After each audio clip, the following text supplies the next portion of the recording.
Bro mobile upgrade చేసావు, car upgrade చేసావు, మరి ఇల్లు? బచ్చుపల్లి ఇల్లు అప్డేట్ చేసుకోవడం కష్టమేమో. అరే బ్రో, మన బాజుపల్లిలోనే మోడర్న్ అమ్యూనిటీస్ తో, state of the art facilities తో APR Group 4 BHK triplex villas తీసుకొచ్చింది.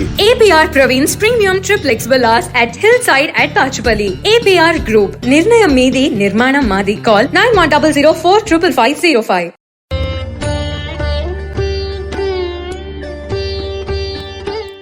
జ్ఞానానందమయం దేవం నిర్మల స్ఫటికాకృతం ఆధారం సర్వ విద్యానాం హయగ్రీవం ఉపాస్మయ. కొన్నిసార్లు మన పితృకార్యాలయం కానివ్వండి, శుభకార్యాలయం కానీ ఏవో అడ్డు వస్తూనే ఉంటాయి. ఎవరు వస్తారో, ఎందుకు వస్తారో అని తెలుసుకుందాం. ఉత్తిష్టంతు భూత పిశాచ ఏతే భూమి బారక ఏతేషాం అవిరోధన అని ప్రతి కార్యం ముందర, ప్రతి శుభకార్యం ముందర, ప్రతి పూజ ముందర మన పురోహితుడు ఈ మంత్రం చదువుతాడు. మొదట్లో ప్రారంభ మంత్రంగా పఠిస్తాం. దీని అర్థం ఏంటంటే, ఇక్కడ నేను ఒక పవిత్రమైన కార్యం చేస్తున్నాను, కానీ దీన్ని భంగపరిచి భూమికి భారమైన భూత పిశాచాలు ఇక్కడి నుండి వెళ్ళిపోండి అని చెప్పడమే దీని అర్థం. ఎందుకు వస్తాయండి భూత పిశాచాలు అంటే, అవేమి మన కొరకు వేరుగా బ్రహ్మ సృష్టించింది కాదు, మనం సృష్టించింది. అదేంటండి, మనం ఎప్పుడు సృష్టించామంటాం.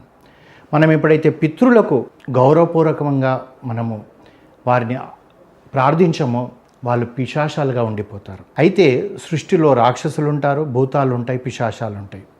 కొన్ని జన్మతా ఉంటాయి, చేయవలసిన పనులు చేయకపోవడం వల్ల ప్రేతాలుగా కొన్ని తయారవుతాయి. అంటే చనిపోయిన వాళ్ళే ప్రేతాలుగా తయారవుతాయి అంటారు.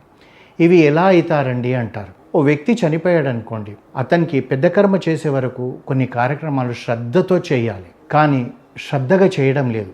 ఈ మధ్యన మనం చూస్తుంటే 10వ రోజు కర్మ మర్చిపోండి, 5 రోజులనే పూర్తి చేసేస్తున్నారు. కొందరు 9 రోజులలోనే పూర్తి చేస్తున్నారు. నాకంత సమయం లేదండి అని కొడుకు అంటున్నాడు. బహుశా నిజమే, నువ్వు అమెరికాలో ఉద్యోగం చేస్తావు, వెళ్ళిపోవాలేమో. కానీ అమెరికాలో కూడా ఆ ఫారినర్ కూడా వాడికి మన సంస్కృతి అర్థం కాకపోయినా కానీ వాడికి కూడా తల్లిదండ్రులు ఉంటారు, వాడికి తల్లిదండ్రుల మీద ప్రేమ ఉంటుంది. వాళ్ళు కూడా అన్ని మతాలలో కూడా ఈ పితృ కార్యక్రమాలు అనేది ఉంటుంది. అది నువ్వు చెప్పగలిగే విధంగా చెప్పగలిగితే నీకు తప్పనిసరిగా అతను సెలవిస్తాడు. కానీ నీకు నువ్వుగా దీన్ని ఒక ఎక్స్క్యూజ్గా పెట్టుకొని సరిగ్గా చేయలేకపోతున్నాం. అంతేకాకుండా సంవత్సరికం లాంటివి చేయలేకపోతున్నాం. ఆ సంవత్సరికం తర్వాత పెద్దల్లో కలపడం అంటారు. ఈ మహాలయ పక్షాలలోనే పెద్దల్లో కలుపుతున్నామండి అంటారు ఒక్కొక్క ప్రాంతంలో. అంటే ఇది ఒక మనకే ఉందా అండి అంటే కాదు. వేరే మతాలలో మీరు చూసుకోండి, జగనీకి రాత్ అనేది ఒకటి ఉంది ముస్లిమ్స్లో. వాళ్ళ జగనీకి రాత్ రోజు ఆ శ్మశానంలో దగ్గరికి వెళ్ళి వాళ్ళు ఖననం చేస్తారు కనుక ఆ దగ్గర సమాధి కట్టుంటారు, అక్కడ దానికి బాగా అలంకరించి వాళ్ళు క్రాకర్స్ కూడా కాలుస్తారు, అక్కడే రాత్రంతా ఉంటారు. అదేవిధంగా క్రిస్టియానిటీలో చూసుకుంటే ఆల్ సోల్స్ డే అనేది ఒకటి ఉంది. వాళ్ళు కూడా సమాధుల దగ్గరికి వెళ్తారు. ఆ వెళ్ళి వాళ్లకు అక్కడ అన్ని సమాధులను బాగా అలంకరించి, పూలతో అలంకరించి వాళ్ళు కూడా ఒక పెద్ద పండుగగా చేసుకుంటారు. కానీ మన సంస్కృతిలో నుంచి పుట్టిన ఇవన్నీ కూడా మనం మర్చిపోతున్నాం. అంతేకాకుండా ఏమంటే ఈ మహాలయ పక్షాల వరకే నాణ్య అనుకుంటున్నాం. మనం ఇంతవరకు చెప్పుకుంటూ వస్తున్నాం కనుక అదేవిధంగా చూసుకుంటే ఆశ్వయుజ మాసం అమావాస్య అంటే ఆ రోజు కదా మనకు దీపావళి వస్తుంది. ఆ దీపావళి రోజు కూడా ఆ రోజు వరకు మన పితృలు ఇక్కడే ఉంటారు. ఆ రోజు మనం ఏం చేయాలంటే దీపావళి రోజు అమావాస్య ఉంటుంది, ఆ రోజు మన ఇంటి మేడ పైనకి ఎక్కడమో, లేదండి నాకు అలా లేదు, అవకాశం లేదు, పెంకుటిల్లు ఉందనుకోండి, బయటికి రండి.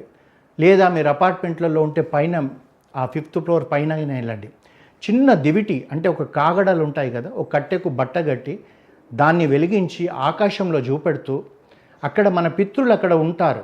పేరు పేరున తల్లిదండ్రులు లేకపోతే అమ్మ నాయన అని, తాత నాయనమ్మ అని, అమ్మమ్మ తాత అని, ఇంకా మీరందరూ వెళ్ళండి నేను వెళ్తురు చూపెడుతున్నానంటే వాళ్ళు సంతోషంగా వెళ్తారు. అంటే ఇవన్నీ కూడా చేస్తేనే మన ఏ కార్యక్రమం చేసినా అడ్డుపడరు. కానీ మనం ఏవి చేయకపోతే మాత్రం ఆ పితృలు వీడి కొరకు మేము ఇంత చేస్తే మా కొరకు సంవత్సరానికి ఒక్కసారి ఇంత చేస్తలేడే, మమ్మల్ని గుర్తుంచుకుంటలేడే, మాకు ఆకలి వేస్తుంది, దాహం వేస్తుంది, మా గురించి ఆలోచిస్తలేడే అని చెప్పి ఆ ప్రేతాత్మ రూపంలో మన ఇంటి చూరును పట్టుకొని వేలాడుతుంటారని చెప్పి అంటారు. అప్పుడు మన ఇంట్లో ఏ శుభకార్యము జరగకుండా చూస్తుంటారు. కొందరు ఇళ్లలో మనం చూస్తుంటామండి, అమ్మాయికి 35 సంవత్సరాలు 40 సంవత్సరాలు వచ్చినా కానీ వివాహం జరగదు. కారణం ఏంటిది? ఆ పితృల యొక్క శాపమే ఉంటుంది. అంటే అది ఎవరికి వస్తుంది, ఏమొస్తుంది మనకు తెలియదు. కానీ ఆ ఇళ్లలో మనం చూస్తాం, మహాపండితుడైన వ్యక్తి ఉంటాడు, వాడికి పుట్టిన సంతానము వాడు పరమశుంఠగా ఉంటాడు, వాడికి ఏది రాకుండా ఉంటుంది. చదువు అవ్వదు, ఉద్యోగం అవ్వదు, ఏది అవ్వదు, తర్వాత స్థిరమైన జీవితం ఉండదు, పిచ్చి పిచ్చిగా చేస్తుంటారు. కారణం ఏంటిది?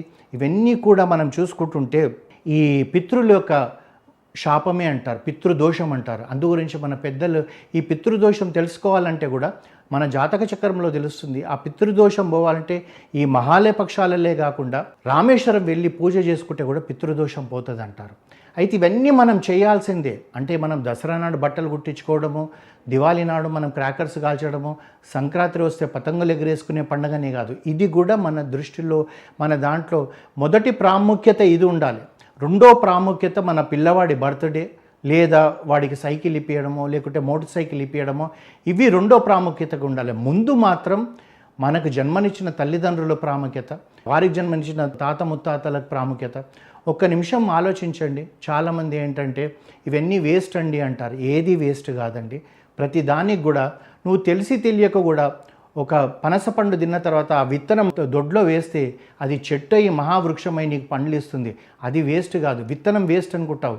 అది ఫలాలు ఇచ్చినప్పుడు నువ్వు శ్రద్ధతో చేసే ఈ శ్రాద్ధము, తర్పణ కార్యక్రమాలు నీకు ఎంత అభివృద్ధికి చేస్తాయో నువ్వు ఒక్కసారి ఆలోచిస్తే తెలుస్తుంది. ఎందుకంటే పితృలు ఎప్పుడు కూడా ఆకలి దాహంతో ఉండి మన కొరకు ఆలోచిస్తారు.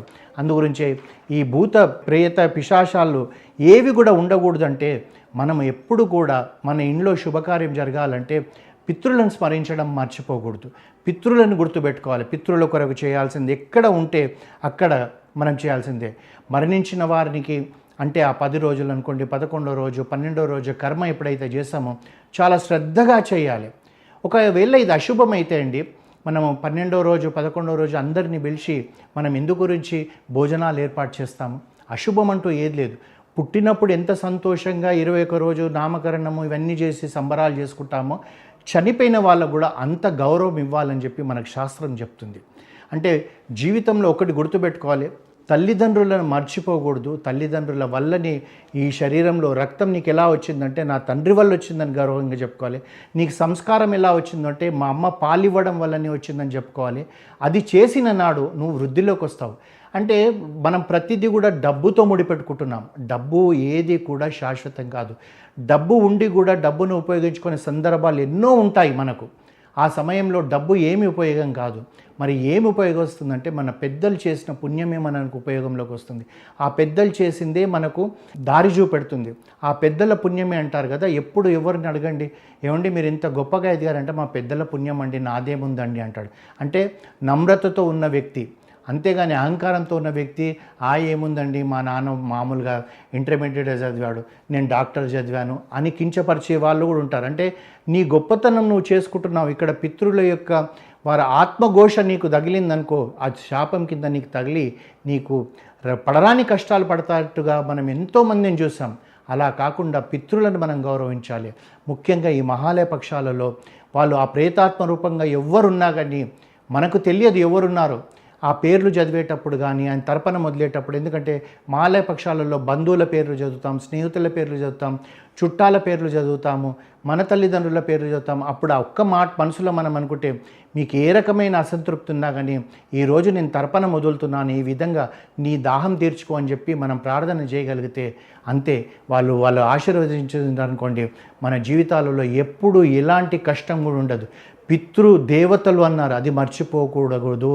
దేవతలు అంటే శ్రీహరి, పరమేశ్వరుడు, అంబిక లేకపోతే దుర్గామాతనే కాదు, పితృదేవతలు మన తల్లిదండ్రులే మనకు దేవతలు. అందుగురించే ముందుగా మాతృదేవోభవ, పితృదేవోభవ, ఆచార్య దేవోభవ, అతిథి దేవోభవ అన్నారు. కానీ శ్రీహరి దేవోభవ అని ఎక్కడా అనలేదు, మన శాస్త్రాలే చెప్పలేదు. అందుగురించి మనం ఎప్పుడు మర్చిపోకుండా పితృలను స్మరిస్తూ మహాలయ పక్షాలలో వారికి శ్రాద్ధ కర్మలు చేసి వాళ్ళని సంతోషపరిచేటట్టుగా మనం ఉండాలి. హరి ఓం.